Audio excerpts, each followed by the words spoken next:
Okay, at PGoy TV nami karon sa Mangudlong Rock. So, diri napita beach ni siya. So, na dito yung may mga cottages dito. Free ra ni siya, wala sa entrance. Pero sa swimming pool kung maligo ka nasa 20 pesos dito swimming pool. Nada swimming pool.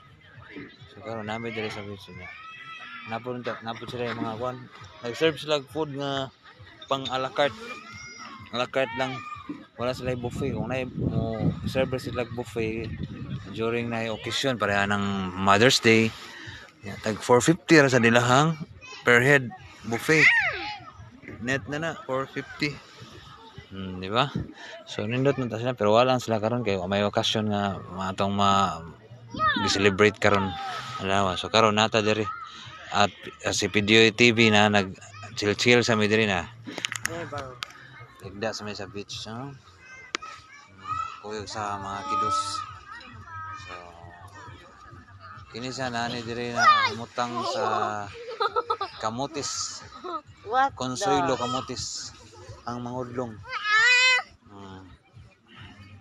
Consuelo ni sa Kamutis. Mangudlong Rock. So mo ni siya. Ida ka dire ha. Chill. Basta ka maligo. Okay. So mo ni siya. Mangudlong Rock. Wala entrance. Pero kung maligo ka sa swimming pool nasa bayad 20 pesos per head. Dito swimming pool. Okay. Kung diri lang sa shoreline or sa beach, wala ra libre ra. Okay, that's PGoy TV. Don't forget ha, pagkan mga rin mo sa Kamutis, apilan ninyo. Alis Consuelo.